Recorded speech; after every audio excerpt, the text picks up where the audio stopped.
కడాన మీరు చూస్తే ఇంత అనుభవం ఉండే నన్ను ఒక్క నోటీస్ ఇవ్వకుండా జైల్లో 53 రోజులు పెట్టారు. అదే మరి పవన్ కళ్యాణ్ గారిని అడుగడుగునా హెరాస్ చేశారు. అవునా కాదా గుర్తు తెచ్చుకోమని మరొక్కసారి విజ్ఞప్తి చేస్తున్నా. ఎన్నికల్లో విజయాన్ని చూసి మురిచిపోలేదు, రాష్ట్ర దుస్థితి చూసి కుంగిపోలేదు. నేను 4వ ముఖ్యమంత్రి. హైదరాబాద్ని అభివృద్ధి చేయడంలో, తెలుగు జాతిని ప్రపంచ పటంలో పెట్టడంలో ఆ రోజు పనిచేశాను. 4వ ముఖ్యమంత్రి అయితే ఎంత లోతుకెళ్తే ఎక్కడ చూసినా అఘాతాలే, ఎక్కడా నిధులు లేవు, డిపార్ట్మెంట్స్ అన్ని విధ్వంసం అయిపోయినాయి, అధికార యంత్రాంగం నిర్వీర్యమైపోయింది. ఆ రోజు నేను ఒక నిర్ణయం చేసి 7 వైట్ పేపర్ల మీ ముందర పెట్టాను, అన్ని విషయాలు పెట్టాను. ఈ రోజు కూడా 2 ఏళ్ల సందర్భంగా మళ్ళీ విజ్ఞప్తి చేస్తున్నా. మళ్ళీ ఈరోజు ఏమున్నావో అన్ని విషయాలు చెప్తాను. ఇక్కడ దాపరికం లేదు. ఒక ప్రజా ముఖ్యమంత్రిగా ఈ ప్రజా ప్రభుత్వాన్ని నడిపించే వ్యక్తిగా మీకు అన్ని విషయాలు చెప్తానని ఆంధ్రప్రదేశ్ రాష్ట్రానికి ప్రజలందరికీ విజ్ఞప్తి చేస్తున్నా. మీరు ఆ రోజు తీసుకున్న విజ్ఞత, ఆ విజ్ఞతే డబుల్ ఇంజన్ సర్కార్ ఎన్డీఏ ప్రభుత్వానికి ఓటేసి రాష్ట్రాన్ని గెలిపించిన రాష్ట్ర ప్రజలకి మరొక్కసారి శిరస్సు వంచి మనస్సాక్షిగా నమస్కారాలు తెలియజేస్తున్నా. ఈ రాష్ట్రాన్ని మీరు కాపాడారు.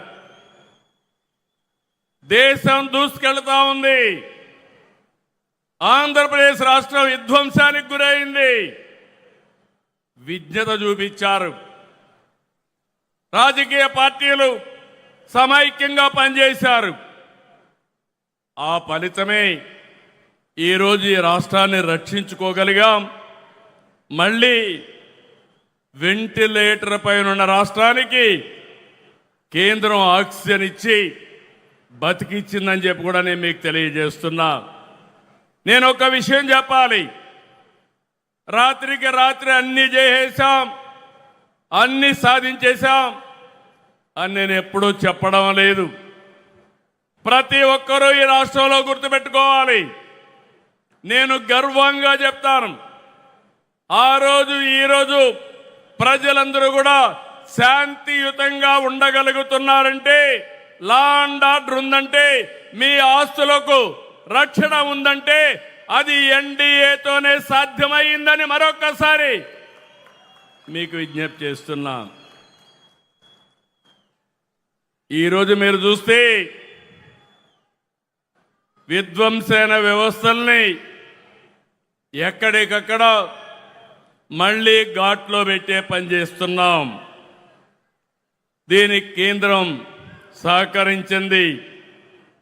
Polavaram, Amaravati, Visakhapatnam steel plant, railway జోన్తో సహా అనేక విషయాల్లో కేంద్రం అండగా నిలబడింది.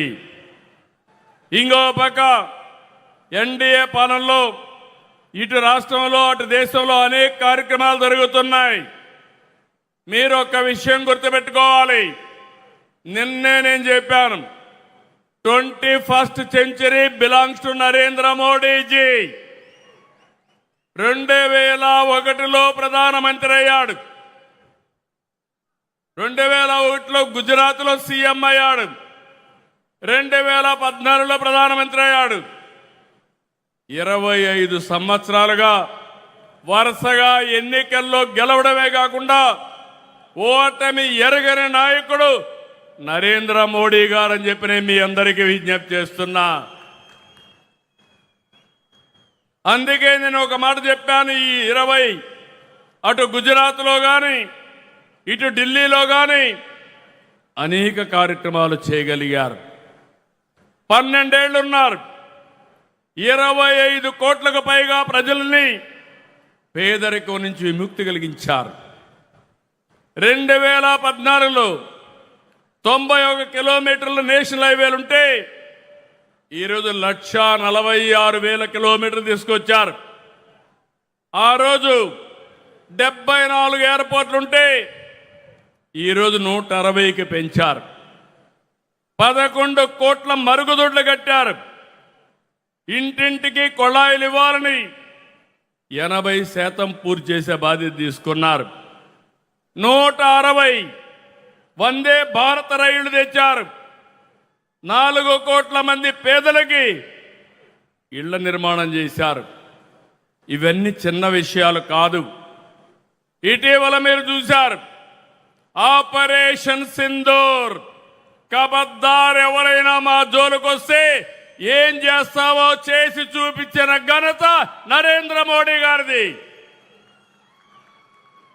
ఈ విషయంలోనే కాదు, మీరు ఒక్కసారి గుర్తుపెట్టుకోవాల్సింది అనేక విషయాల్లో చంద్రయాన్, గగన్యాన్ ఇలాంటి విషయాల్లో మన దేశ ప్రతిష్ట పెంచాయి. ఇలాంటి అనేక కార్యక్రమాలు ఇప్పుడు ఆయన చేసిన పనుల వల్ల ప్రపంచంలో మన గౌరవం పెరిగింది. భారతదేశ ప్రతిష్ట పెరిగింది. ఒక నమ్మకం వచ్చింది.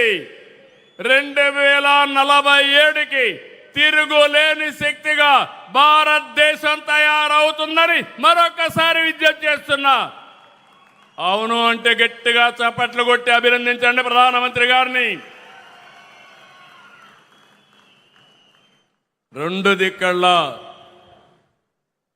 ఎన్డీఏ ప్రభుత్వాలు ఉన్నాయి. కానీ ఈరోజు మనం గుర్తుపెట్టుకోవాల్సింది 5 సంవత్సరాల సమయాన్ని మనం అవకాశాల్ని పోగొట్టుకున్నాం.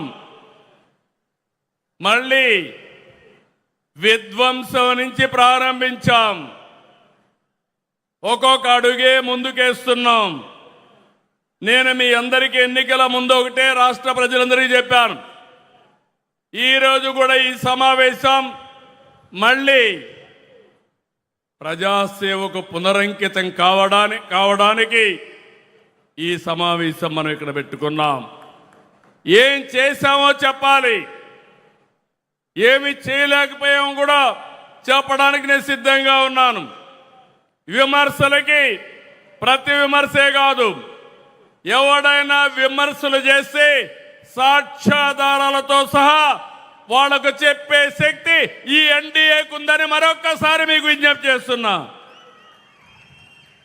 ఆ రోజు సంక్షేమం, అభివృద్ధి, సుపరిపాలన ఈ 3 విషయాలు సమర్థవంతంగా చేస్తామని చెప్పాం. ఎన్ని కష్టాలున్నా, ఎన్ని ఆర్థిక ఇబ్బందులున్నా మనం చెప్పినది ఎలక్షన్ మేనిఫెస్టోలో గుర్తుపెట్టుకున్నాం. ఎన్టీఆర్ భరోసా దేశంలోనే అతిపెద్ద సంక్షేమ కార్యక్రమం. పేదలందరికీ 4,000, 6,000, 15,000, 10,000 ఇచ్చిన ఏకైక ప్రభుత్వం ప్రపంచంలో ఇక్కడ ఎన్డీఏ ప్రభుత్వం అని మీకు అందరికీ విజ్ఞప్తి చేస్తున్నాను. 63 లక్షలు